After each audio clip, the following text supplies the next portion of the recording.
Debata hoy día 12 de noviembre, en este nuevo jueves para conversar, para debatir, para reflexionar sobre la actualidad, la contingencia, pero también sobre la política que no es de lo inmediato, entre mujeres, entre feministas, para ir pensando en conjunto nuestras políticas, nuestro país, pero también nuestro continente. Debata, un programa de debate feminista y, como decimos siempre, también en bata. Vamos a tener que hacer nuestro programa en bata algunos de estos días. Hoy 12 de noviembre, quiero insistir, pero que es también 25 de octubre, como todos los días desde hace ya unas semanas. Y estamos como siempre con Kiana Lorenzini y con Javiera Mansi, nuestras panelistas de debata. Hola, ¿cómo están, chicas? Fine, thank you, and you? Hola, Igual, Pame. igual, happy. Siempre con el, recorriendo el camino a la esperanza, así esperando, no sé, que pasen, sigan pasando cosas y en este momento tenemos tanto de qué hablar hoy aquí en América Latina y viste lo que pasó en Perú, reciencito, yo digo, allá hay un poquito de corrupción, patada en el poto para afuera, aquí, pucha, tenemos al ladrón gobernando y lo hacemos No con pasa par. nada. Sí, tal cual. Bueno, nuestro continente, porque también a propósito de lo que ha pasado, los comentarios del presidente de Brasil, no sé si se fijaron, que se permitió decir que su país era un país de maricas, como si primero eso fuera un insulto. No pude sino recordar a Pedro Lemebel cuando hacía justamente de esa palabra ¿Qué significaba la palabra? un significante de la lucha justamente, qué sé yo, libertaria, de las disidencias, muy anticipatoriamente. Bueno, estamos en debata y queremos recordarles que estamos transmitiendo a través de las redes sociales de La Morada y de Radio Tierra, por Facebook, por Twitter, en La Morada y en Radio Tierra. Y queremos recordarles también que hoy día, al final de nuestro programa, les contaremos quién ganó el libro Dime cuándo vienes, cartas de amor de Rosa Luxemburgo, y también les vamos a contar de nuestro próximo regalo. Así que síganos, Próximo Facebook, libro. Twitter. ¿Ah? Próximo libro será. Nuestro próximo libro, que es un regalo también.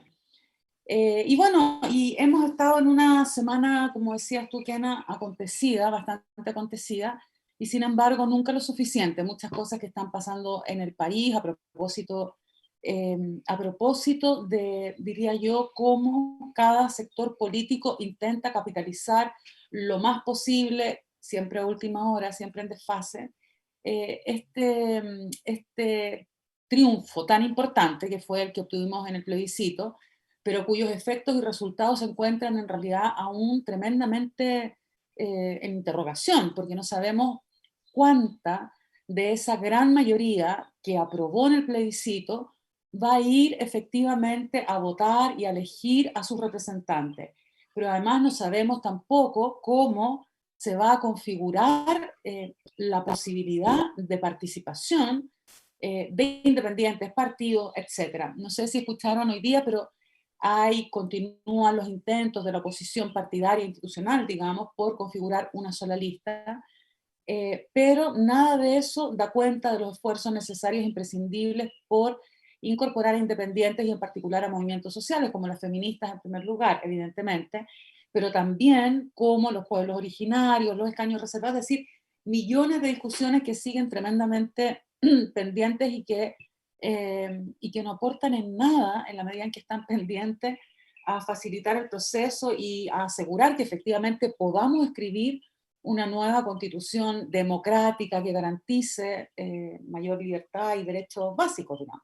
Pero hay intento en realidad de dar más, ya no voy a volver a repetirlo la semana pasada, facilidades, Claro, sí, no, por sino que dar derecho a, para no irnos en eso, reconocer derechos, reconocer los derechos no reconocer serán, derecho a lo independiente. Yo creo que hay harto en esa línea, incluso se ha hablado así como que los partidos políticos deberían entregarlos sin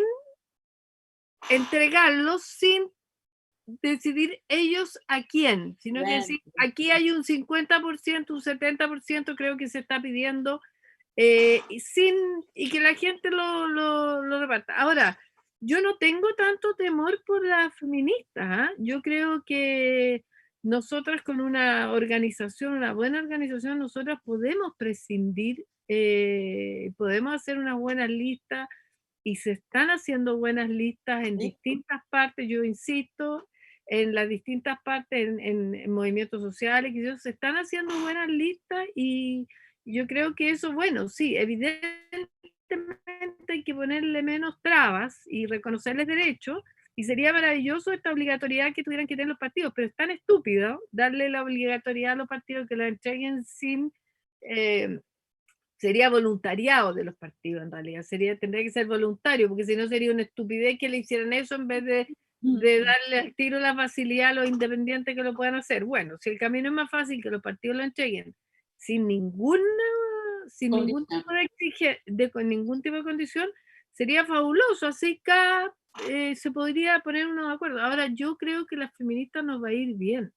Yo estoy convencida que nos va a ir bien. Hay un trabajo súper serio detrás y yo creo que no tengo miedo por nosotros, sino que los pueblos originarios me preocupan más, porque no todos están, ya vimos que hay diferencias la semana pasada, vimos que aparecieron recién, hace 2 días atrás, de que se tomaron un municipio porque no estaban de acuerdo con que hayan escaños reservados. ¿Entiendes? Porque Exactamente, sí. los mismos pueblos no quieren escaños reservados porque ellos son una nación, son otra cosa, o sea, no están ni ahí con meterse. Entonces, ahí yo ya tengo tengo mis dudas de que eso pueda realmente funcionar y quedar en la nueva constitución. Bueno, Sí, los escaños reservados fue un logro histórico de algunas de las organizaciones indígenas que en un esfuerzo como de articulación muy importante lograron un mínimo democrático, tanto como lo es la paridad, ¿no? Y en esa clave, por supuesto, que hay una discusión y un debate muy interesante y de larga data entre posiciones que han ido levantando la demanda de la plurinacionalidad respecto a una posición más de autonomía y de control como territorial que no reconoce este proceso como un proceso del que se quieren hacer parte, ¿no? Entonces igual es muy interesante los debates que se han dado en esa clave también, y que por supuesto también a propósito de debates, como dentro del movimiento feminista también tenemos debates en relación a cómo participar de este proceso, ¿no? Entre una posición que venga, que pueda pensar la incidencia feminista al interior de cupos que puedan ser dentro de los partidos, tanto por militantes feministas que sean parte de estos partidos, como por fuera de ellos, pero que igual vayan en una lista articulada, ¿cierto?, por acuerdos entre partidos, o la posibilidad que, por ejemplo, para nosotros desde la coordinadora es indispensable que hayan listas que se levanten por fuera de los partidos en una articulación de movimientos sociales, ¿no? Y que la vía al ingreso a la convención no esté subordinada exclusivamente por la vía de listas de partidos. Creo que muy interesante igual ahí cómo vamos, el ejercicio ahí como de táctica y estrategia que estamos hoy día discutiendo, sabiendo que las listas son paritarias, que las listas, o sea, hay un montón de discusiones, y también sabiendo que si bien han habido varios proyectos de ley que se han instalado para reformar la participación de independientes, es decir, cuántas firmas se necesitan para poder inscribirse, y también la forma en que puedan ser reconocidas esas firmas, sea por notaría, que es una cuestión que en este contexto pandémico resulta imposible, ¿no? Ya está descartado. Y además carísimo, sí. O por cuenta RUT. Pero eso no se ha aprobado todavía en el Senado. Entonces, bien, todavía son torniquetes que están abiertos, que hay que seguir disputando y que son indispensables, tal como hemos dicho todas, de que la voz que esté presente en la convención sea la voz de los pueblos, y en eso también la voz del feminismo organizado. Entonces, es un escenario muy abierto. Estoy completamente de acuerdo contigo, Javi. A mí me parece, Kena, que tal como ocurre entre las feministas, en que tenemos posiciones distintas, lo que plantea la Javi es, por ejemplo, una diferencia súper importante, algo que tenemos que seguir discutiendo, etcétera. Evidentemente, al interior de los pueblos originarios y de los distintos movimientos, pero más estructuralmente en los pueblos originarios, puede existir esa diferencia, pero eso bajo ningún punto de vista debiera inhabilitar eso que yo también considero un mínimo democrático que se ha conquistado a través de la lucha y movimiento social, que son los escaños reservados. O sea, eso tiene que quedar zanjado. Yo no he dicho eso, digo que tengo más preocupación en ese espacio que en el nuestro. Creo que nosotras, con todas nuestras diferencias, somos feministas, y ese es un mínimo común que el feminismo para mí es una cuestión radical. Por lo tanto, ya lo hemos hablado otras veces, o sea, para mí el feminismo como que no tiene apellido, entonces, por lo tanto, si somos todas feministas, yo creo que llegamos rápidamente con todas nuestras discusiones eternas que hemos tenido, llegamos a consenso, no sé si consenso es la palabra, pero llegamos a los imponderables, a los que no vamos a transar y qué sé yo, pero me parece que el estilo de vocería de los pueblos originarios y el estilo de toma de decisiones es distinto. Las comunidades tienen otra estructura, tienen los loncos, y cada lonco pertenece a esa comunidad, y esa comunidad no se manda sola, ¿me entiendes? A través del lonco y no sé qué y no sé cuánto. Entonces, ahí yo tengo más preocupación cómo ellos pueden llegar y ellas pueden llegar a esos espacios que la nuestra, porque yo creo que a pesar de las diferencias hay discusiones dentro del feminismo en este momento, desde qué lugares vamos a ir entrando, quiénes van a aprovechar el espacio que les da sus partidos políticos, quiénes van a ir por fuera, cómo se va a hacer, o sea, creo que Sí, hay diferencias, claro, que sí. nuestras 40 y tantas mujeres, o sea, nuestras que nos van a tocar como oposición, digamos, porque yo no creo en las feministas de derecha, no me entra en la cabeza, a pesar de que ustedes opinen diferente, donde nuestras 40 y tantas mujeres que nos corresponden van a entrar, yo estoy segura. Sí, bueno, tienen que entrar 40 y tantas mujeres, eso es lo Por que eso, quiere y van a decir ser feministas, yo creo que van a ser feministas. Yo espero que sí, yo espero que sean feministas. Yo solo quería hacer creo un que están énfasis dispuestas. también sobre lo que decía la Kena, que yo creo que algo muy importante que está sucediendo hoy es que esa frontera como entre nosotras y ellos como respecto al movimiento indígena también es algo que se ha ido desarmando, ¿no? Hoy día hay compañeras, hermanas mapuches que se reconocen feministas que también van a ir por cupo.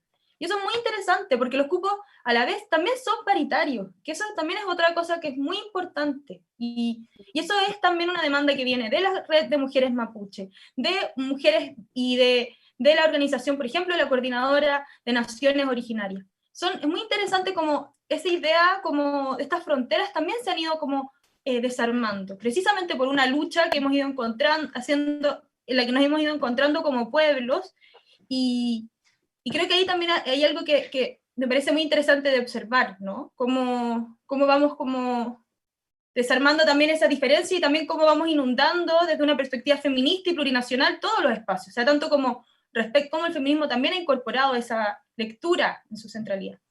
Que bueno, pero solo quería comentar eso. Javi, ¿como pueblos o como mujeres de distintos pueblos? Porque no es lo mismo.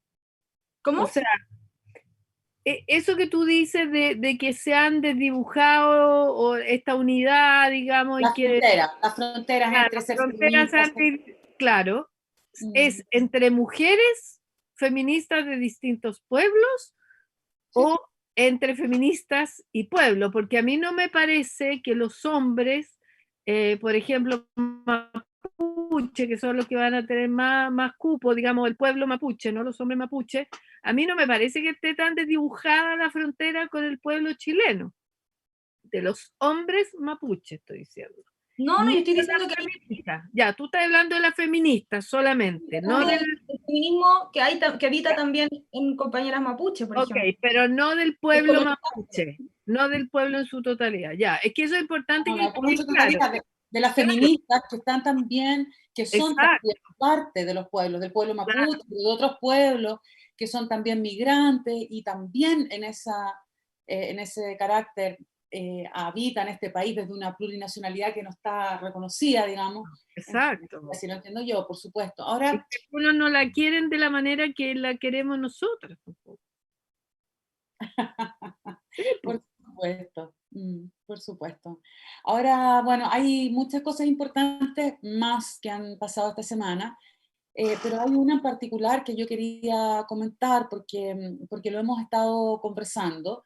La semana pasada hablamos del fallo importantísimo que por primera vez en la historia de Chile reconoce la violencia sexual como manifestación específica de tortura ejercida durante la dictadura, y conversamos también acerca de cuáles son los efectos de la instalación de ese tipo de prácticas que siguen ocurriendo y siguen vigentes hasta hoy. Y en esa misma línea yo quería comentar una situación, bueno, que ocurrió ayer, me parece, que es el del caso Paine, a propósito del cual la Corte de San Miguel condena por homicidio calificado a 13 militares, bueno, evidentemente en retiro, por los crímenes ocurridos entre el 24 de septiembre y el 16 de octubre del 73 en Paine, en los sectores de Quebrada Los Quillayes y la Cuesta Chada.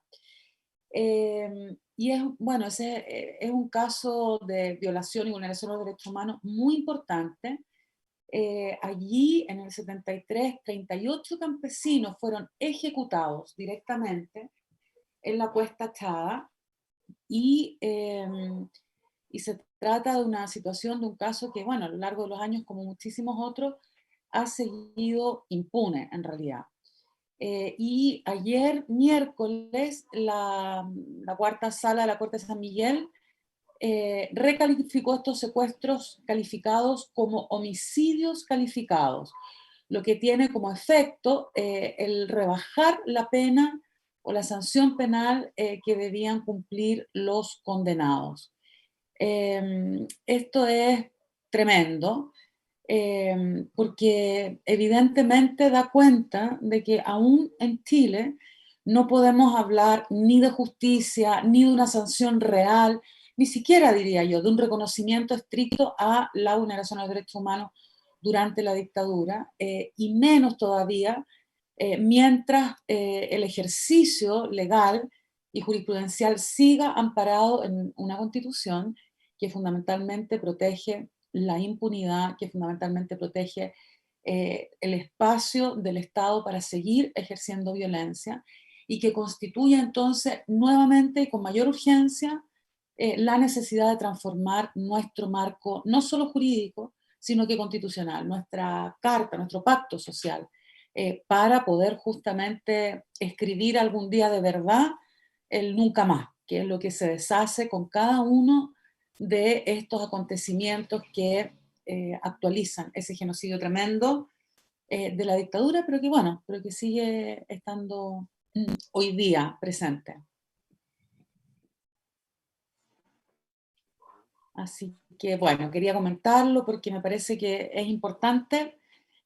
No sé si hay algo más que quieran comentar ustedes, o bueno, estamos en noviembre y nos aproximamos al 25 de octubre, pero también al 25 de noviembre, así que para seguir conversando y para recibir a nuestra invitada de hoy, que ya les vamos a contar quién es, las vamos a dejar con un video que vamos a ver a continuación. Sí. Es que yo quería hacer una noticia, que también es un saludo muy grande. Dale. Este domingo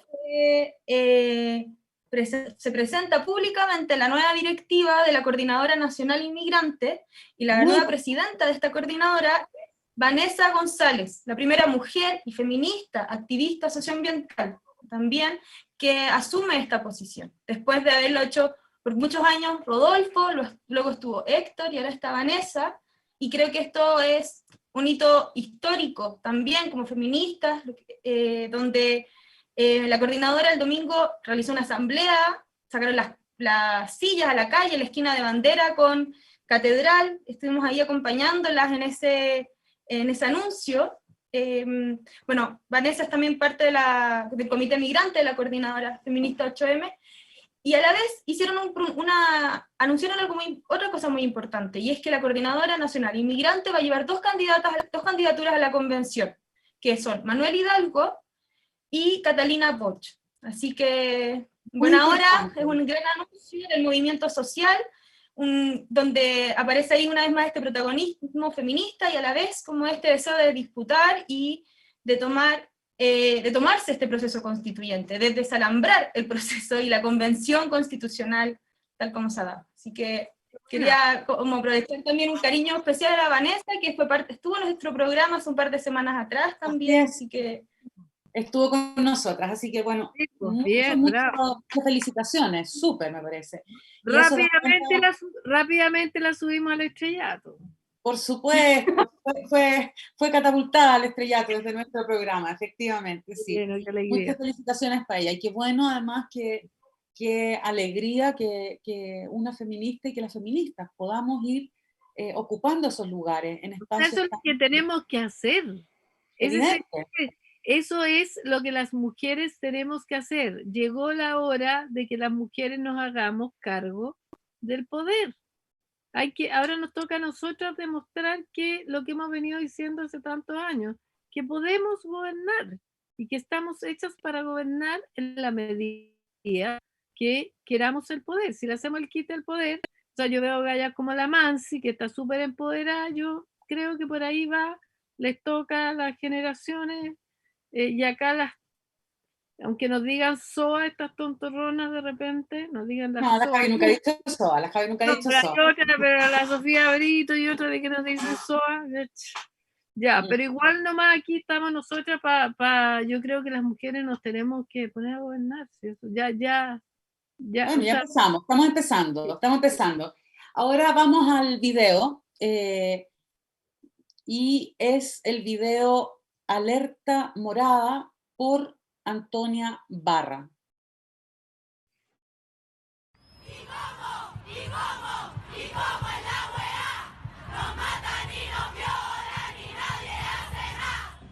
El violador eres tú. Cuéntalo. El caso de Antonia Barra. El 12 de octubre del 2019, Antonia Barra fue abusada y violada por Martín Pradenas. Un mes después, Antonio le cuenta a su ex pololo en una llamada lo que le había pasado, y este la llamó de cerda. Como si revictimizar a Antonia no fuera suficiente, este ex pololo grabó la conversación y se la mandó a un amigo del amigo de la amiga de la amiga, que terminó enviándosela a Martín Pradenas, el abusador, para que éste supiera lo que estaba pasando y diciéndose de él. ¿Qué hizo este último? Llamó a Antonia y la amenazó. A consecuencia de este acto, ella se suicidó. Al día siguiente de la llamada y a un mes y días después de producirse el hecho. Ante la impotencia de los padres de Antonia, interponen una denuncia de los tribunales de justicia con el fin de imputar los delitos pertinentes a Martín y que el asesinato de su hija no quede impune. Sin embargo, la familia de Martín contrarresponde poniendo un recurso de protección en los tribunales, argumentando que atribuir la causa de la muerte de Antonia por lo que habría o no hecho su hijo es una desproporción. Y para colmo, los tribunales fallan a su favor, ordenando a la familia de Antonia Barra no divulgar por redes sociales antecedentes de Pradenas ni referirse al hecho, causando la alerta del movimiento feminista, lo que llevó al conocimiento masivo del caso. Al conocerse públicamente la historia, 4 nuevas víctimas, entre los 13 y 20 años, deciden romper su silencio y armarse de fuerza y valor para denunciar que también sufrieron ataques sexuales por parte de Martín Pradenas en años anteriores al caso de Antonia.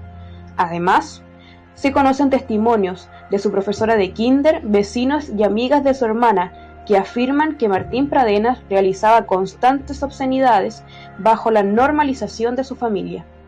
Con el proceso judicial en marcha, 2 días antes de la audiencia de formalización de cargos de Martín, este subió un video editado y ensayado donde dice que, según él, es inocente. El caso de Antonia continúa su curso en los tribunales chilenos. Sin embargo, esta historia no acaba aquí. La violencia de género no distingue clase social, país, continente, ciudad. Llega y nos afecta a todas. Hemos logrado la prisión preventiva para el violador de Antonia, de Fernanda, de Josefa, de Narumi, pero aún falta, y luchamos juntas para que no nos maten por separado. ¿Qué mujer importante en tu vida tiene que morir para que hagas algo? Puedo ser yo, puede ser tu hermana, tu tía, tu hija, tu sobrina, tu abuela, tu vecina. ¿Dónde están los asesinos y violadores de Ana Cook, los de Mónica, los de Gabriela, los de Sofía? Porque cada vez que digo un nombre nuevo, una mujer, aquí y ahora, en algún lugar del mundo, está siendo violentada y agredida física, psicológica o intelectualmente. ¿Dónde están las penas efectivas y las políticas públicas con perspectiva de género que impidan que violentar a una mujer sea un hecho que quede impune? ¿Dónde está el consuelo para esas familias? ¿Dónde? ¿Dónde está? Porque de camino a casa quiero ser libre, no valiente, porque fuerza es la nueva belleza. Feminismo en alerta.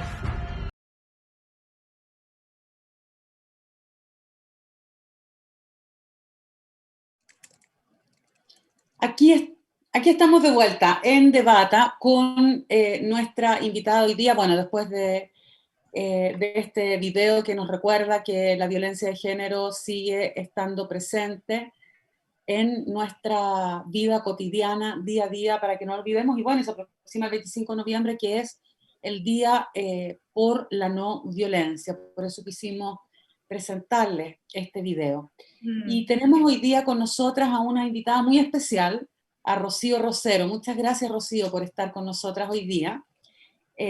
Rocío es socióloga con formación en antropología, derechos humanos y sociedad, género, sociedad y políticas. Es una gran feminista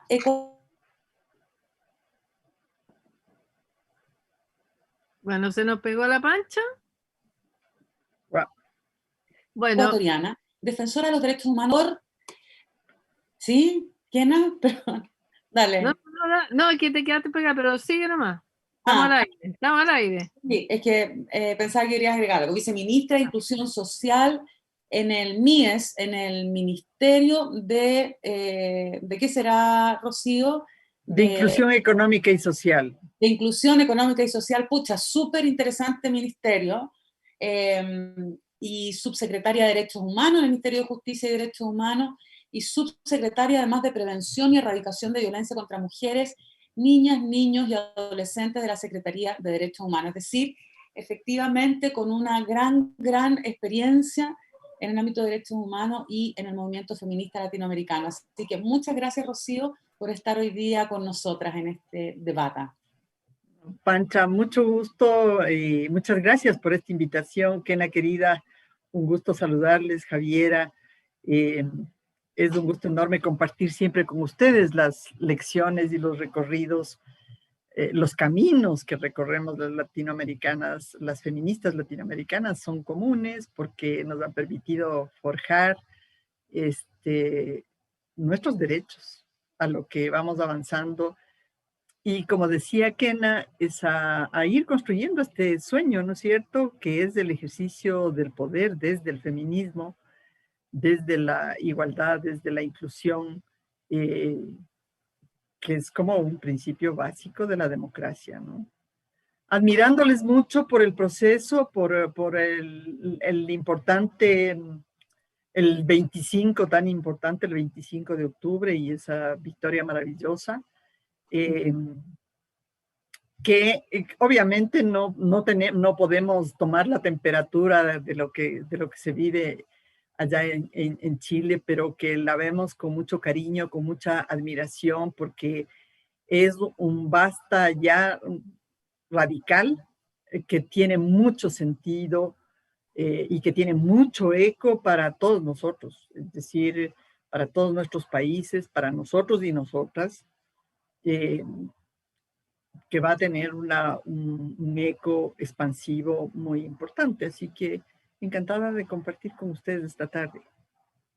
Rocío, muchas gracias por sumarte a esta conversación de este mes de debate, donde nos hemos querido abrir la conversación con compañeras feministas de otros países de América Latina, justamente para poner en común esa experiencia, esos aprendizajes, de cómo han librado, ¿cierto?, dentro de los procesos constituyentes, la lucha feminista, ¿no? Entonces queríamos, para quienes nos escuchan, si nos pudieras hacer un primer recuento de cómo se llevó a cabo el proceso constituyente en Ecuador y particularmente cuál fue el rol del feminismo, cuáles fueron las centralidades del feminismo en este proceso, ¿no? Para entrar como ahí introduciéndonos a esto.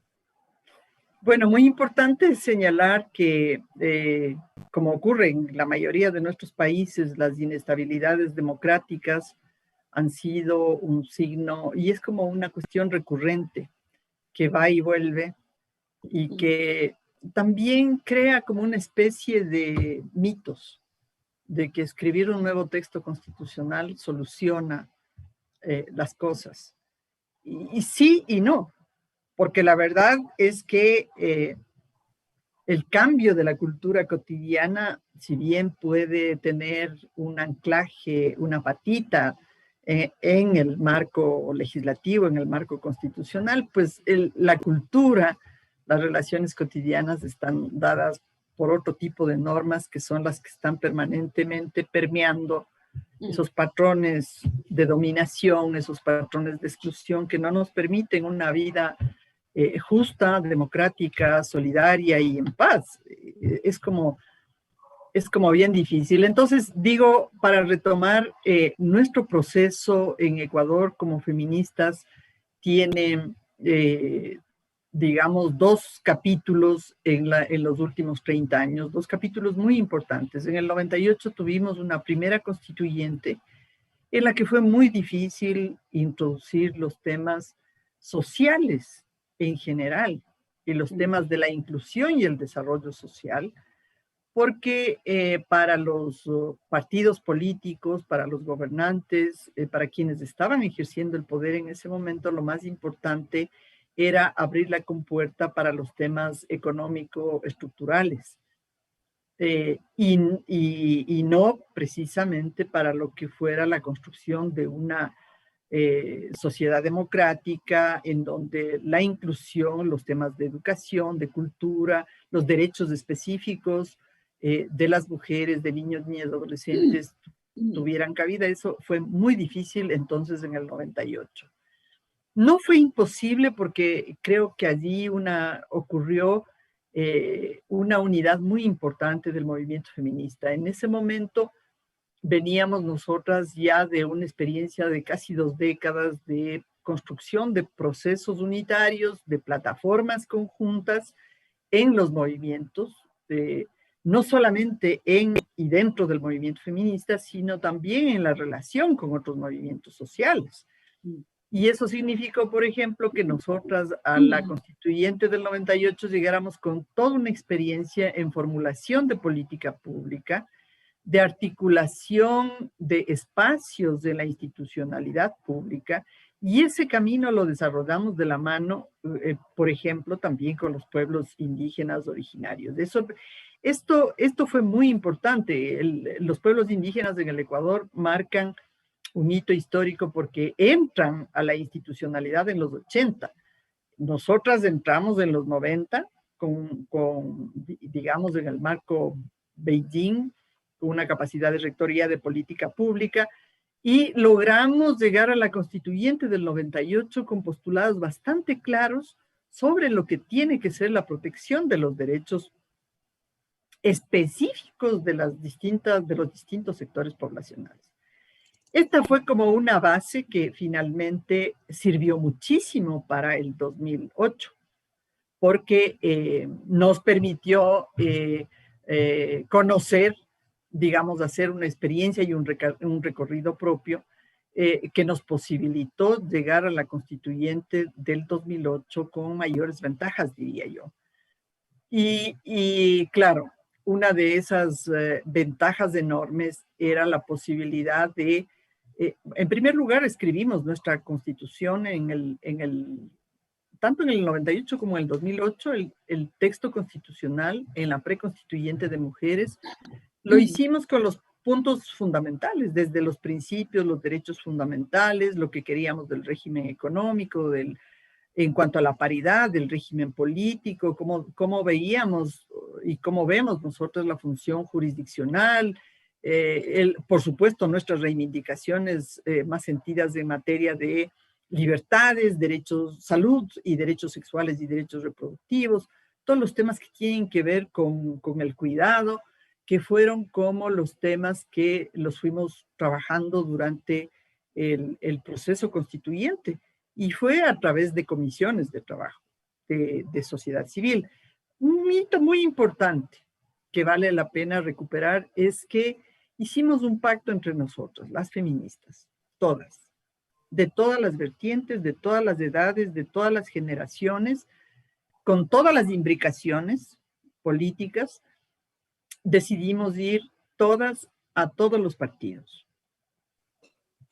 Y también hubo mujeres que impulsaron candidaturas autónomas, como ocurre en todos nuestros países, y eso también nos da la posibilidad de posicionar una parte importante de nuestros principios. Eso significó para nosotras llegar a la constituyente con un cabildeo con todos los partidos, con la más amplia gama de partidos políticos, todos, incluidos los de la derecha, pero también significó que los de la derecha lleguen con toda una batería para el ataque feroz, como ocurrió. Fue complejo, fue difícil, pero no fue imposible, porque creo que organizadamente nosotras hicimos todo un proceso que permitió ir articulando textos constitucionales que tienen vigencia, digamos, que están vigentes y que son positivos, la mayoría de ellos. Hay uno que no lo es tanto y sobre el cual a mí me interesa en particular hacer un énfasis, que es el tema de la institucionalidad del mecanismo para el adelanto de la igualdad de género y la violencia contra las mujeres. En este momento ya hay un recorrido y hay una experiencia en América Latina y sabemos que sin rectoría de política pública, sin un lugar primordial en el Estado, sin autoridad, no es posible política pública sistemática, que es lo que necesitamos para avanzar en materia de igualdad real, porque obviamente que sí hemos avanzado en materia de legislación en todos los países y en términos constitucionales, pero normalmente si es que no contamos con el andamiaje institucional, eso queda trunco y en ese sentido a mí me parece que habría que recoger la propia experiencia de Chile, el CERNAM y los mecanismos locales, territoriales, cómo funcionan, las experiencias de otros países que están planteando sistemas de protección locales de derechos o sistemas nacionales, sobre todo las leyes de violencia que yo diría en los últimos 10 años, 15 años casi, estas leyes de segunda generación que plantean unas conceptualizaciones integrales de los derechos y de la protección de los derechos y con mayor claridad sobre los mecanismos que el Estado tiene que poner en marcha precisamente para la protección de ese conjunto de derechos. Entonces, por ahí creo que hay un nicho muy importante porque, claro, los temas yo estoy absolutamente segura que ya ustedes los tienen mapeados, pero el tema de la institucionalidad yo sí me permito explicitarlo. Y sí, sigue, dale. Quizás también en materia de derechos fundamentales, de principios, y derechos fundamentales, yo diría incluso la posibilidad de caracterizar mejor esos derechos de manera específica para la igualdad es muy importante. Con las interseccionalidades debidas, yo creo que hay un gran avance en muchas legislaciones en América Latina en este sentido que podrían servir muchísimo al proceso constituyente chileno. A mí me interesa destacar un tema fundamental, el artículo 66, el derecho a una vida libre de violencia. Ese es un as muy importante para el conjunto de derechos, porque nos permite precisamente garantizar las libertades fundamentales de materia de información, de educación, en materia del ejercicio de las libertades y se articula de manera directa con los otros derechos sexuales y reproductivos que permite, yo diría que es un vademecum bastante avanzado el que tenemos sobre derechos sexuales y reproductivos en la Constitución del 2008. Sí, Pancha, te querías decir algo. Sí, es que me interesa la reflexión a partir de la cual tú comienzas a recorrer este proceso constituyente ecuatoriano, ¿no? Y que es la reflexión acerca de que una nueva constitución no resuelve todo, lo que es evidente, porque se requiere un ejercicio permanente de legislación, y yo diría también un ejercicio permanente de participación social, de movilización en nuestros países que justamente estamos construyendo todavía democracia realmente más participativa. Pero, sin embargo, una constitución es un punto de partida que garantiza y legitima cuestiones básicas que luego deben ser no solo ratificadas, sino que materializadas a través de políticas, a través de una serie de medidas. Por ejemplo, en el caso de Chile, yo diría que lo fundamental, la urgencia, la necesidad de transformar esta constitución tiene que ver con varias cuestiones. En primer lugar, con que sigue siendo la constitución heredada de la dictadura cívico-militar, digamos, presidida por Pinochet, pero sigue siendo la constitución de la dictadura. Pero en segundo lugar también se trata hoy de la primera vez en la historia en que una constitución va a ser escrita de manera participativa y de la primera vez en la historia en el mundo con un mecanismo paritario también. Entonces, entendiendo que la constitución no asegura el cambio de vida, porque está la cultura, porque está el ejercicio legislativo, ¿en qué crees tú que aportó cuestiones fundamentales a la vida social, cultural y política de Ecuador? Y especialmente desde el punto de vista feminista. Y bueno, yo creo que lo que tú señalas es correcto, es cierto.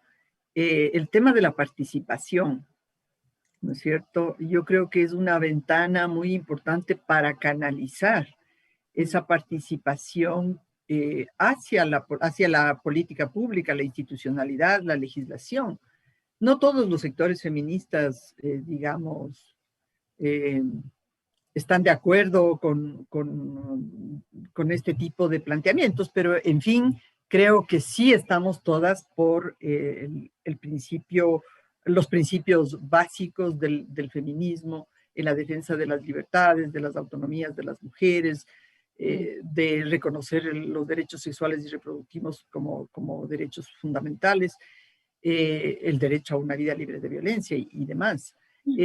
Creo yo, sin embargo, que los procesos constituyentes, los dos procesos constituyentes en Ecuador, ya en lo concreto, en los movimientos feministas y de mujeres, significaron un crecimiento personal, un crecimiento colectivo, un aprendizaje de estrategias políticas, de incidencia en el Estado, de trabajo con los partidos políticos. El diálogo político, ustedes saben que no es sencillo.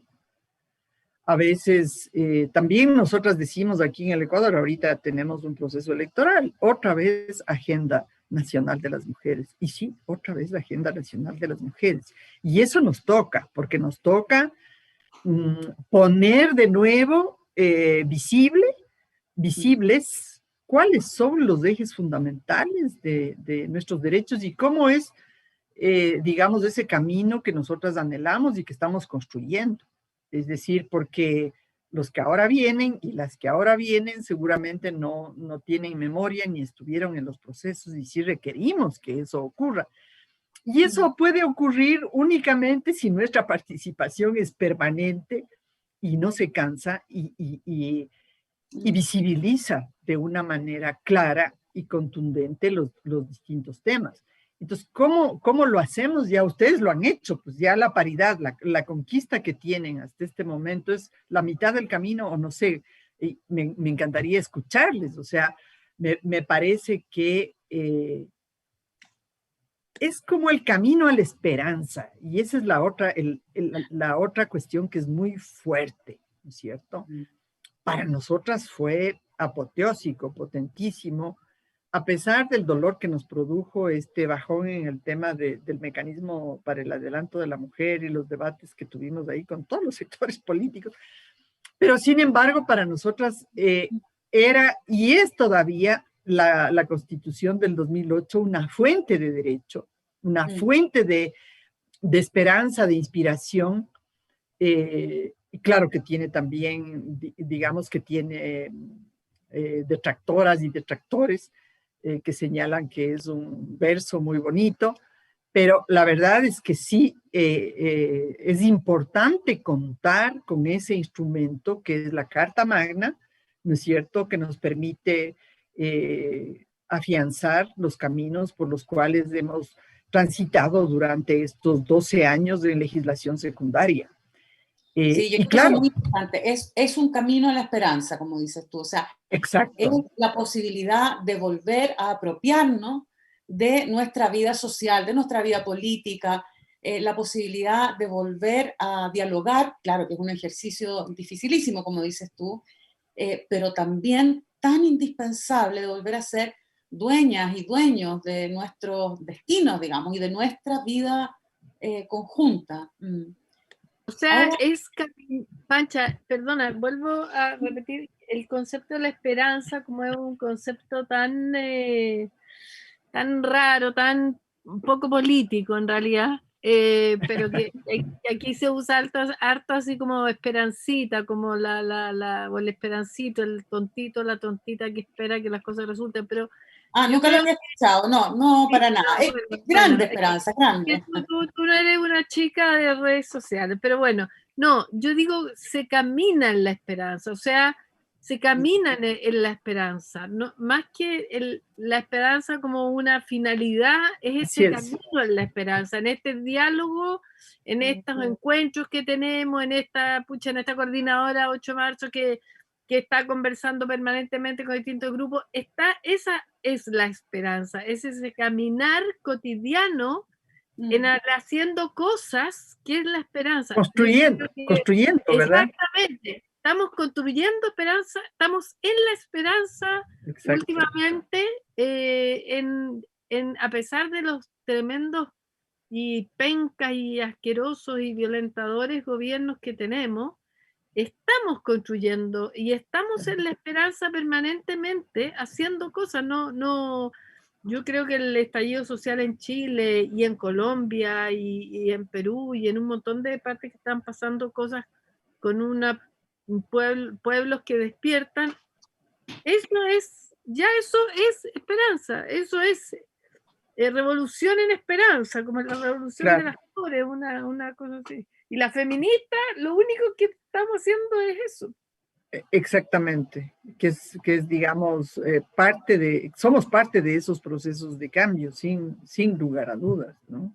¿Cuáles fueron, Rocío, las principales dificultades, complejidades, obstáculos, desafíos que enfrentaron ustedes como feministas y como movimiento feminista en Ecuador frente al proceso constituyente? Bueno, yo te diría que las principales dificultades están relacionadas, podríamos hacer como una especie de clasificación de hablar de las internas, ¿no es cierto? De las dificultades que existen a veces para ponernos de acuerdo. No existen métodos ni metodologías, ni de diálogo, ni de concertación. Ustedes en Chile tienen toda una trayectoria grandiosa de hacer, de concertar, de dialogar y demás. Yo creo que, pero claro, el diálogo feminista y la concertación de nuestros mínimos y de nuestras metas, o sea, de los máximos también, porque eso es parte de lo que no se debe renunciar. Entonces, yo diría que allí hay todo un proceso pedagógico muy importante que tiene que ver con la participación, que tiene que ver con la construcción de nuevos liderazgos, que tiene que ver con este surgimiento de nuevas, yo diría incluso nuevos imaginarios en este momento, ¿no es cierto? Y yo veo Chile desde afuera con esas voces maravillosas de las jóvenes, de las mujeres indígenas, de las feministas indígenas, de las niñas de los barrios, de las comunas, de las calles, hacer todas esas manifestaciones que han hecho y que ustedes están como nutridas de todo ese proceso. Entonces yo creo que ahí hay todo un potencial que canalizar, pero que al mismo tiempo se enfrenta a unos cuellos de botella. En el caso nuestro, por ejemplo, no fue tan sencillo el diálogo, sobre todo con mujeres de otros movimientos, el movimiento sindical, el movimiento indígena. Este es un diálogo, el diálogo con el movimiento indígena es un diálogo que tiene 3 décadas. Y no logramos ponernos de acuerdo, por ejemplo, en una materia tan fundamental como el hecho de que el movimiento indígena asuma la Convención Belém do Pará como el convenio 169 de la OIT. Es decir, con el mismo valor normativo, con la misma fuerza en la reivindicación y con lo que eso significaría en ejercicio de la justicia indígena, de la justicia ancestral, para no transar los derechos de las mujeres. Entonces, quiero decir, ahí hay ese tipo de dificultades que hay que visualizarlas, porque básicamente para deconstruir, para abrir alternativas. Ahora, eso es el tipo de, digamos, un tipo de obstáculos. Otro tipo de obstáculos ciertamente fue la acción sistemática de los antiderechos, que bombardeaban a los asambleístas con mensajes, con láminas de fetos destrozados, con un discurso religioso muy, digamos, muy fuerte y claro, Los con fundamentalistas de siempre. los fundamentalistas, pero con acciones simbólicas que dejaron, por ejemplo, en las curules de los asambleístas, un jabón en forma de feto, con una leyenda que decía, no te laves con esto. Y entonces nosotras teníamos que hacerle frente con estrategias, teníamos ciertamente pancartas, teníamos una serie de mecanismos, teníamos volantes y también teníamos mensajes en las curules de los asambleístas, de los y las asambleístas. Pero sí, esa fue, por ejemplo, un obstáculo muy fuerte que en algún momento intentó incluso controlar a las autoridades de la Asamblea y hubo discrepancia entre el presidente y la vicepresidenta de la Asamblea, por ejemplo. El presidente no quería dar lugar en un momento determinado cuando se discutía estos temas de derechos sexuales y derechos reproductivos, no quería instalar comisiones generales para recibir a los distintos sectores y la vicepresidenta en ese sentido jugó un papel muy importante porque mostró que la apertura era lo que se requería para hacerle frente argumentadamente a una campaña política desembosada, porque las iglesias estaban por detrás de todo eso, ¿no es cierto? Y finalmente, claro, nosotras logramos que el artículo 45 de la Constitución actual, en su redacción, permitiera mantener los derechos que estaban anteriormente. No avanzamos, no hicimos un avance sustantivo, pero sí logramos por lo menos mantener la protección de los derechos de niños, niñas y adolescentes. La pelea fue que no vaya la palabra derecho a la vida y que esto no tenga consecuencias en los otros capítulos. Entonces sí tenemos que hacer una lectura de los obstáculos, sí, claro. de cómo son los obstáculos jurídicos, políticos, mediáticos, que tienen una incidencia tremenda, feroz. Exacto, decisiva. Sí, ahora ese es el punto, porque yo creo ese es también el temor que tenemos, al menos que yo tengo, digamos, de luego de construir el camino que hace posible este proceso constituyente a través de la participación, a través de la movilización, de la calle, en fin, cómo enfrentamos el riesgo de que esa nueva constitución no nos permita ir más adelante, que es lo que queremos. Y tú nos cuentas, bueno, justamente ustedes lograron defender lo que ya habían ganado, pero no lograron dar un paso más allá. ¿Cómo es posible, digamos, quedar en esa situación en un proceso, por definición, democrático, por definición, progresista, etcétera? ¿Qué falló? ¿Qué es lo que no hizo posible avanzar más? Faltó presión de la ciudadanía, del pueblo, porque uno está vigilante. Acuérdate que las asambleas son públicas y una estaría así como presionando.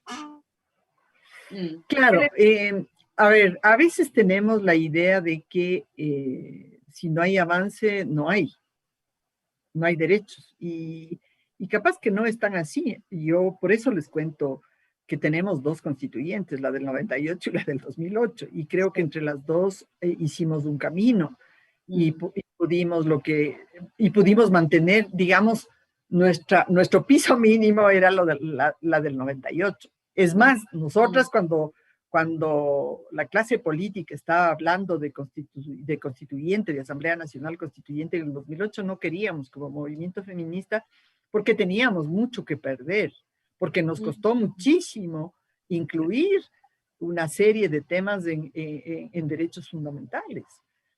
Y entonces quiero decir que esto que ya hablamos en algún otro momento, ¿cómo estableces tú los mínimos en derechos, en protección de derechos? Clarito digo, no es aceptar cualquier cosa.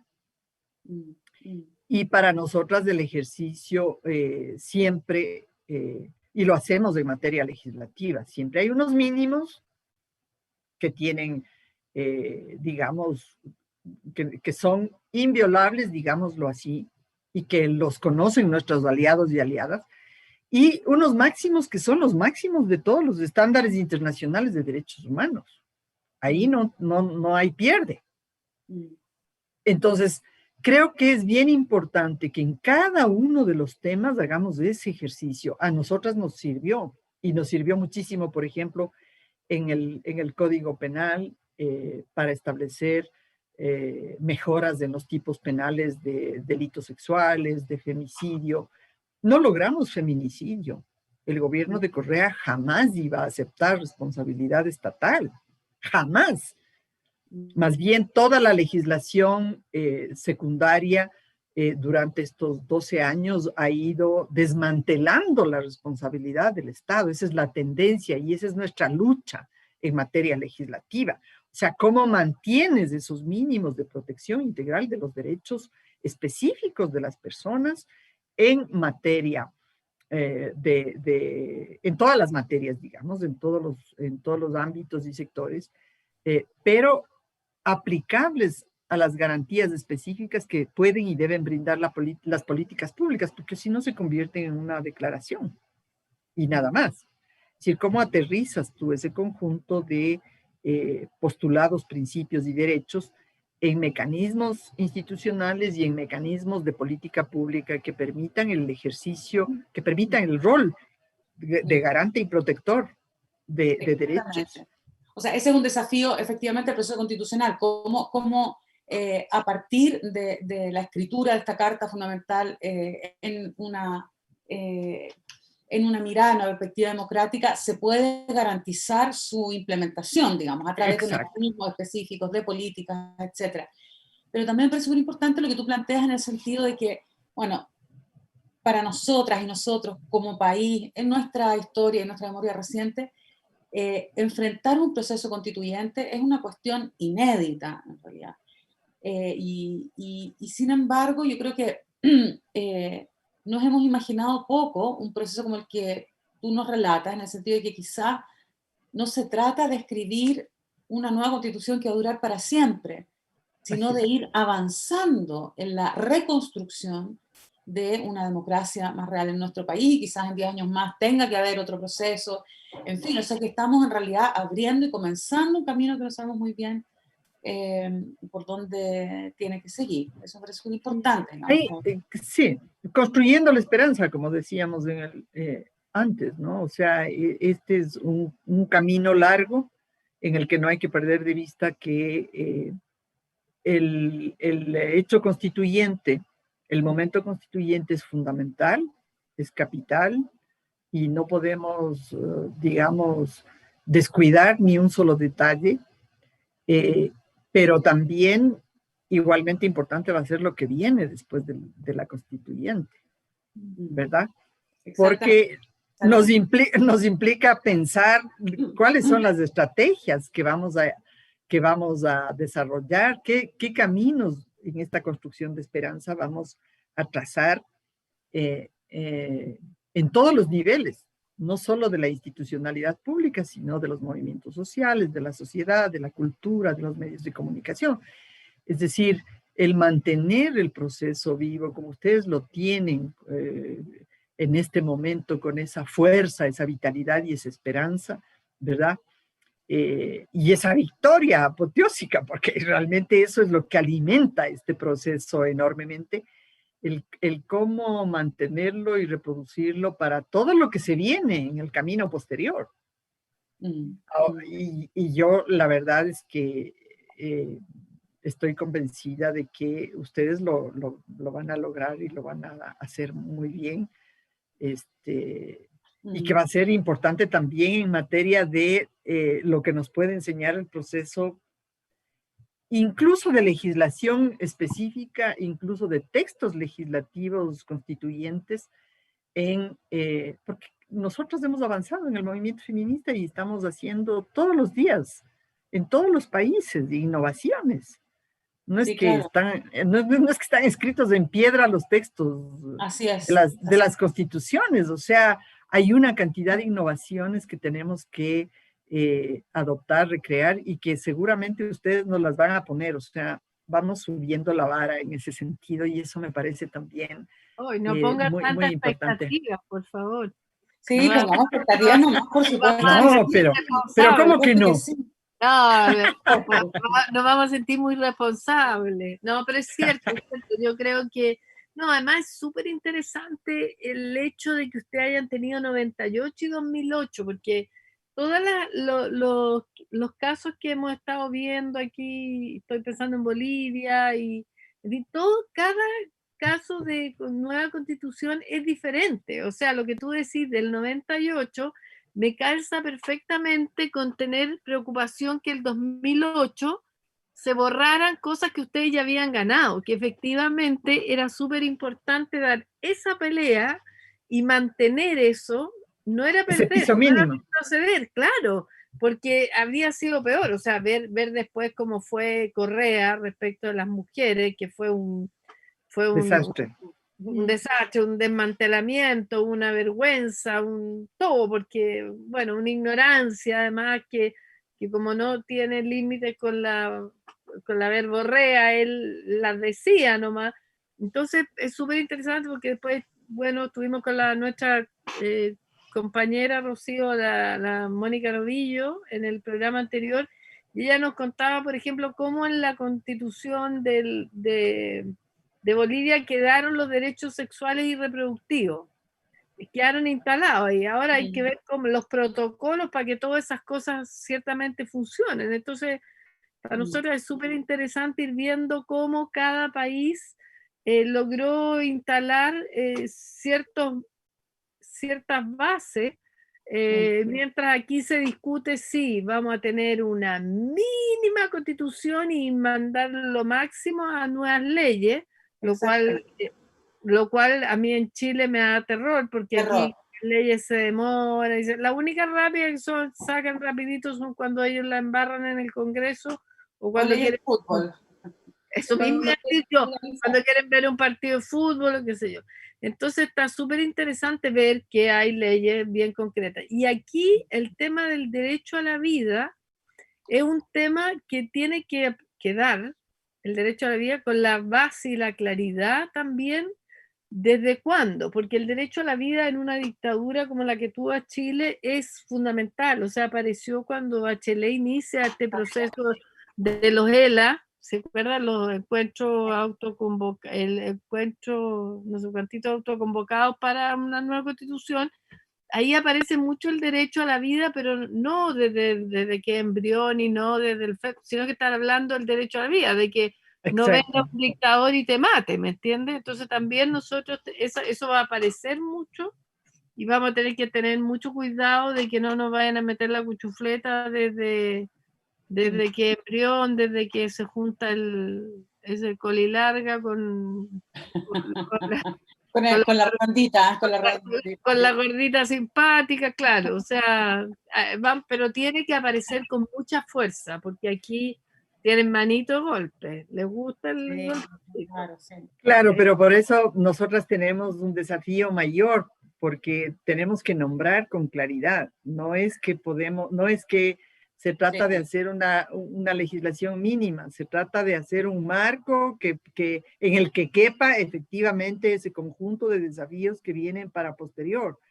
pero nombrar las cosas específicamente, y entonces nombrar en el derecho a una vida libre de violencia las formas más extremas, como la trata, la desaparición, y todas las formas de violencias contra las mujeres y las niñas que se producen en todos los contextos de movilidad, de migración, etcétera, con toda la complejidad que vivimos en este momento, por ejemplo, es súper, súper, súper importante. Y qué sé yo, el acceso a los servicios esenciales que el Estado tiene que garantizar en materia de atención, de protección, para el derecho a una vida libre de violencia.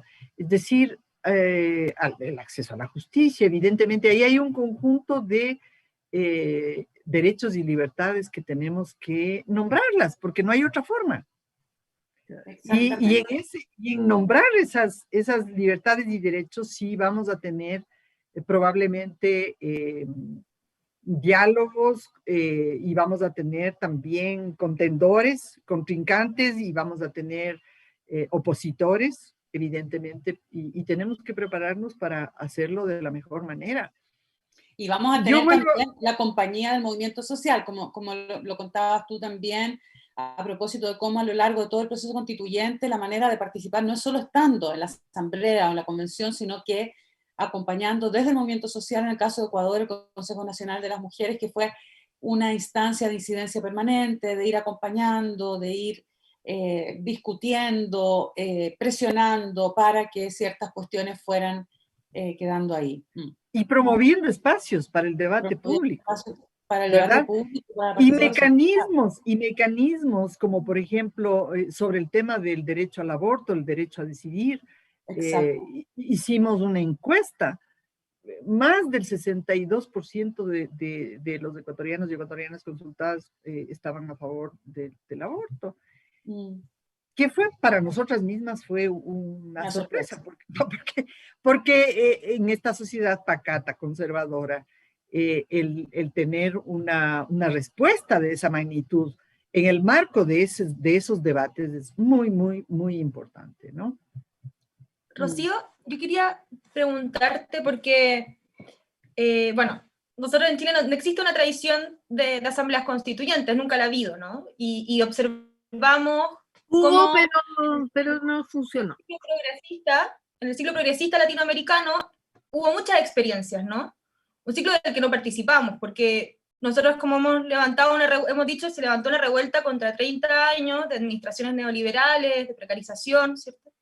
Y me parece muy interesante también rescatar no solo la experiencia fundamental, ¿no? Como ya comentabas, de disidencia y de intervención y de esta perspectiva feminista, sino también pensaba en cómo se fueron construyendo relatos como constituyentes, y particularmente en Ecuador me parece muy, muy significativa esta noción como del summa causai, del buen vivir, como que atraviesa una perspectiva constituyente. Me gustaría si nos puedes contar un poco sobre eso, ¿no? Porque yo me pregunto hoy, también una tarea va a ser, nosotras en la revuelta hemos dicho que es una revuelta hasta que valga la pena vivir, o hasta que la dignidad se haga costumbre. Han habido relatos vitales, ¿no? Fundamentales para pensar esta como imaginación política de la revuelta. Que seguramente, que yo creo que hoy día es tan central que eso atraviese este proceso constituyente, ¿no? Porque emerge de esta revuelta. Entonces, si nos puedes contar, para quienes nos escuchan también, de cómo se construye esta noción del buen vivir, ¿no? Como esta noción de la vida también que veníamos diciendo en esa clave, y cómo eso se ha expresado efectivamente en una política económica y particularmente también en términos de la devastación ecológica. Si pudieses contar un poco de eso, que creo que es tan interesante y como tan significativo como experiencia. Sí, mira, a mí me parece súper, súper importante porque Yo diría que el posicionamiento del buen vivir, del summa causa en quichua, ¿no es cierto? El derecho, los derechos de la naturaleza, los derechos de la madre tierra, la recuperación de la interculturalidad como un elemento fundante del Estado ecuatoriano, deja de ser en el 2008 un mero planteamiento político o retórico y pasa a ser realmente un elemento de debate político que sigue vigente en la actualidad. Si, por ejemplo, en las actuales elecciones tenemos un candidato de Pachacutic precisamente, un dirigente indígena. Pachacutic es digamos, el brazo político de la Confederación Ecuatoriana de Nacionalidades Indígenas. Y es con ellos, con quienes desde el levantamiento del 90 se va como gestando toda esta recuperación del summa causae, del buen vivir, de la tradición de los pueblos originarios y ancestrales del Ecuador, que ustedes saben son 17 nacionalidades y pueblos aquí. Los más numerosos son las nacionalidades quichua de la sierra y de la Amazonía, pero que recuperan la importancia de estas definiciones interseccionales. En buenas cuentas, el buen vivir en la constituyente del 2008 se convierte en una forma de cristalizar la interseccionalidad y de aterrizar los distintos elementos del buen vivir, educación, salud, y dentro de salud sexual y derechos reproductivos, está todo el tema de la economía, y toda la base, digamos, de los principios, de los fundamentos de la cultura y tradición ancestral indígena, ¿no? No robar, no mentir, como elementos fundamentales de vivir una vida en comunidad, en colectivo, respetando a la madre naturaleza, pero respetando también las diversidades de las expresiones culturales de los pueblos y territorios. Creo que el otro tema importante del buen vivir es justamente el romper en el 2008 esta idea de un Estado central que lo resuelve todo y el elevar con mayor propiedad, diríamos, el tema de territorios ancestrales, de la defensa del territorio de la Pachamama y de los derechos de la naturaleza, que se da un reconocimiento específico, pero que deja muchos retos. No es que eso, digamos, es una panacea, es un proceso que nos permite construir, reconstruir un conjunto de elementos para reivindicar la importancia de un Estado pluridiverso, intercultural y de carácter inclusivo. Entonces, de alguna manera, el tronco del buen vivir es como esta articulación del conjunto de interseccionalidades, de exclusiones, de discriminaciones, no solamente para las personas, sino también para la naturaleza, para la madre tierra, como un elemento fundamental de la cultura de los pueblos ancestrales. Entonces, por ahí también entra, digamos, en el debate.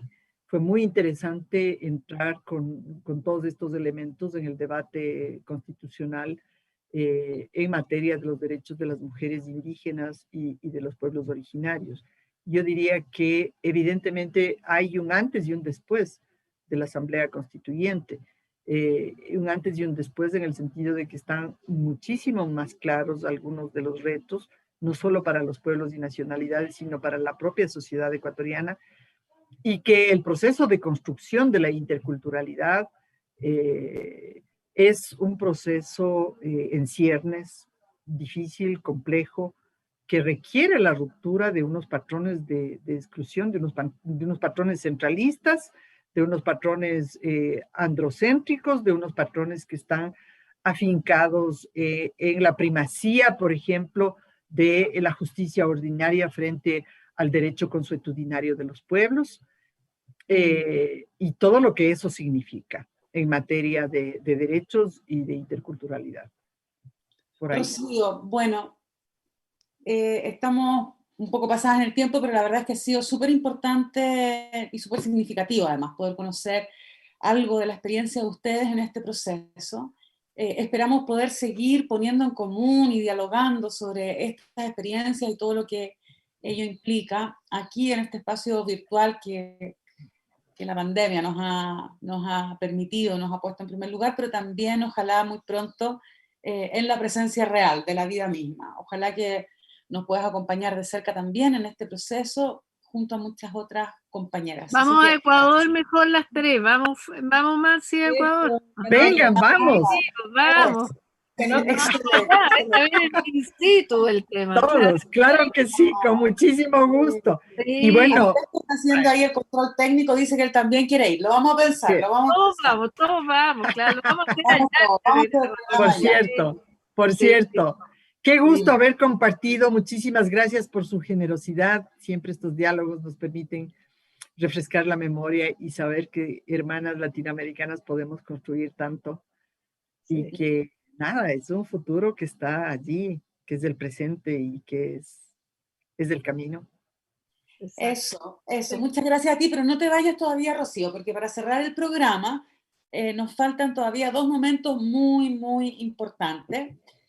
Uno que es anunciar a la ganadora del libro de la semana pasada, este bellísimo libro de cartas de Rosa de Luxemburgo, y la ganadora es Isabel Caballero.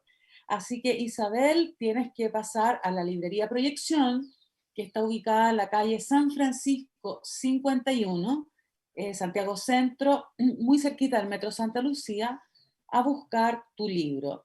Y obviamente la próxima semana vamos a regalar otro libro, también un libro muy bonito de Nona Fernández, el libro Preguntas Frecuentes. Lo quiero yo. Participa. ¿Qué proyección no me regala? ¿Por qué proyección no me regala? Sí, participa de... No puedo, por ética no puedo, pues si me lo tiene que Puedes regalar. hacerlo igual, puedes hacerlo igual. ¿Cómo se participa? Cuenta cómo se participa, pues, Jena. ¿Cómo se participa del concurso? Se participa de este concurso no siendo pariente de ninguna de las personas que trabajan aquí, .1, ni ser de las personas que trabajan acá, usando nuestro hashtag Gato de Bata, entrando a nuestras redes sociales de Radio Tierra y La Morada, y por supuesto de nuestro programa De Bata. De nuestro programa de Bata. De Bata. Bueno, usted también está de acuerdo con que no hay nada sin nosotras.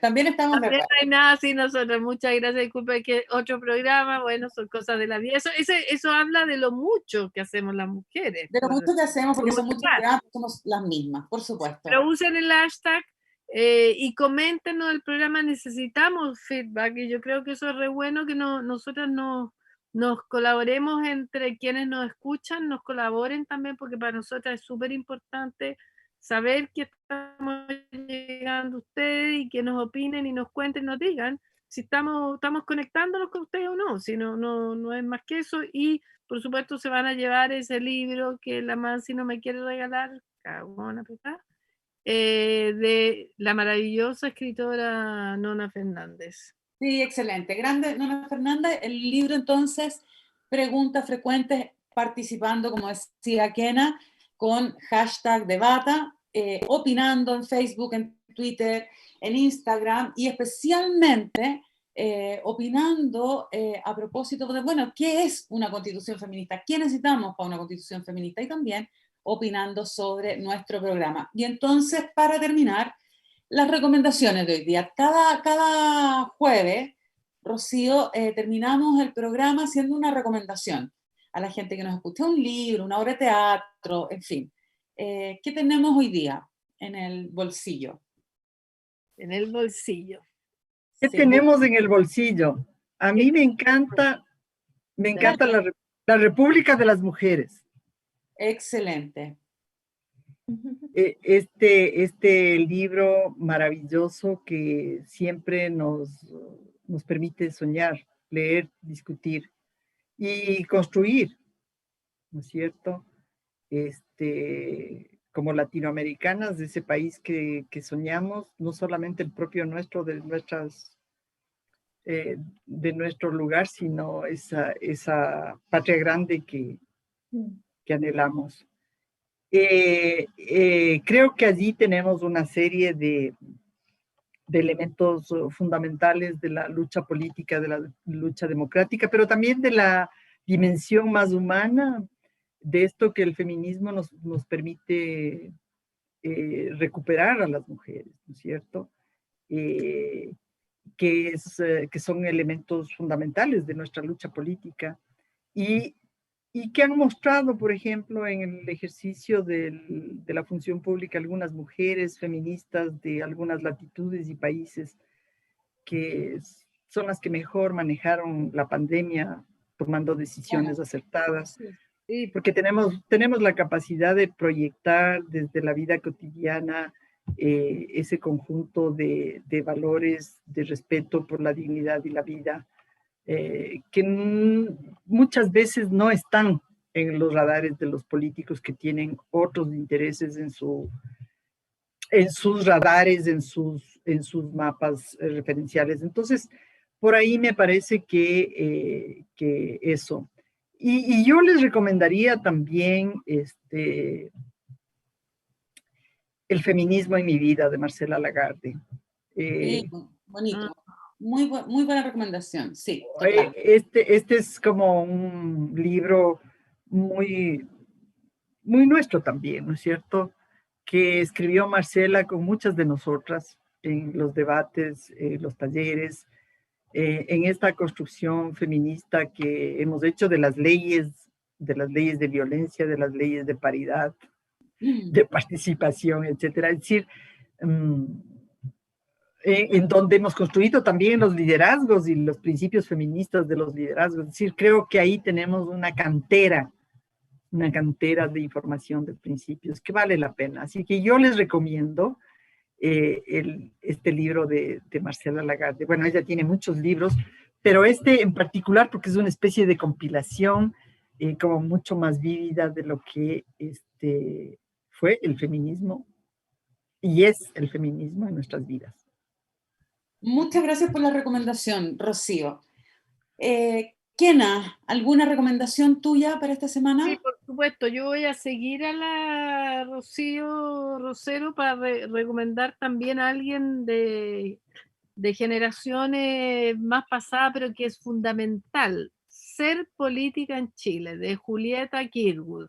A propósito de que me acordé de ella porque la encontré en unas fotos que yo tomé el 83 cuando las feministas salen a la calle por primera vez en Chile, en las protestas, esa foto de la Biblioteca Nacional, y de repente estuve mirando otras versiones de esa foto en la que sale la Julieta claramente y que no la había visto en la típica que anda corriendo, que es mía también, por cierto, pero no la había visto en esa. Entonces ayer me acordé de lo importante que era ese libro, Ser política en Chile, de Julieta Kirwood.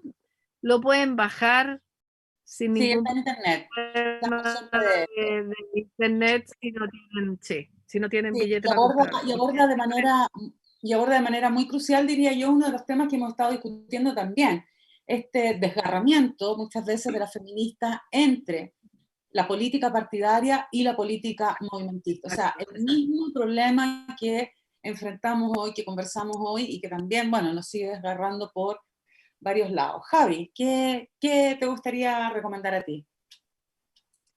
Sí. Bueno, a propósito de lo mismo, no era una recomendación, pero un bonus track a lo que ya decía la Kena. También, bueno, que ahora se está reeditando en la editorial de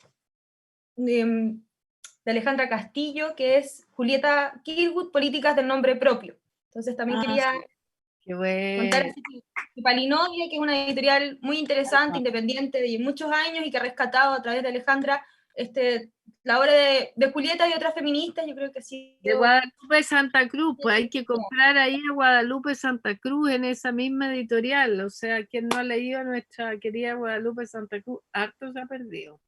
Por supuesto, por supuesto. Pero Alejandra Castillo es una filósofa chilena que ha desarrollado una reflexión feminista súper interesante desde un diálogo y desde un tensionamiento con otras perspectivas, con otras posiciones, pero reconstruyendo también la historia y el pensamiento feminista en Chile. Súper interesante. Yo quiero... Pero mi recomendación no era esa, ese era mi bonus track. Porque mi recomendación... Ahora va a venir la coordinadora 8 de marzo. No. Se ve, pero no se lee. Es Ya. hecho en Saturno, de la maravillosa Rita Indiana, Ajá. una compositora de merengue, pop, Bien. Bueno. Ya. recién editado por Banda Propia, que es la misma editorial del libro de Rosa Luxemburgo, una editorial de mujeres. Este es un diseño de Andrea Estefanía, y es un trabajo editorial muy importante y muy interesante que busca visibilizar también la escritura del Caribe también en Chile, cosa que Bravo. hace mucha falta, así que muy recomendado hecho en Saturno. Y también, para quienes no la han, quería recomendar una canción que es, para quienes no la han escuchado, Rebelión de Octubre, de Anita Tijoux con Mac Millaray, un dúo maravilloso. Para quienes no sepan quién es MC Millaray, es una hip hopera mapuche joven, tiene 16 años, así que es una tremenda canción, y también un videoclip muy maravilloso que fue estrenado el 18 de octubre en esta, porque bueno, todos los días es octubre. Vamos a mostrar ahora Día por medio es 18 y día por medio es 25 de octubre. Ya. ¿Lo vamos a mostrar o no lo vamos a mostrar después de todo eso, Mansi? No lo vamos a mostrar. Van a tener que escucharlo en su casa, pero se lo, Traigo para la próxima. Eso. Partimos bailando el merengue. Sí, excelente. Ya. Pero con la imagen, nada de con un cartón ahí que salga la canción, con el videoclip. Ya, sin marioneta. Bueno, yo quiero recomendar hoy día la última edición de la revista Bravas. La revista Bravas es una revista que publica la articulación feminista Marcosur, y hay artículos de feministas de distintos países de América Latina, en particular de Brasil, de Argentina, de Colombia, en fin, y chilenos también. Y en este número en particular que acaba de salir hay un artículo mío que se llama, adivinen cómo, ¡Octubre! Qué bien, qué bueno. Lo recomiendo. Bueno, que son también los espacios y los medios que necesitamos para seguir conversando, así que viene de cerca, pero por lo tanto con mucho cariño la recomendación, revista Bravas, que está en internet, así búsquenla nomás, revista Bravas, de la FM Uruguay, ¿ya? Y nos estamos viendo entonces y escuchando el próximo jueves, siempre a las 7 de la tarde, pero por la semana podemos seguir encontrándonos a través de las redes sociales en Facebook, Twitter, Instagram, La Morada y Radio Tierra. Así que hasta la próxima semana y de nuevo muchas gracias, Rocío. Chau. No, gracias a ustedes. Un abrazo grande. Un abrazo. Chao, Rocío. Chao, gracias. Un gusto verte. Un abrazo. Chao. Chao, chicas. Chao.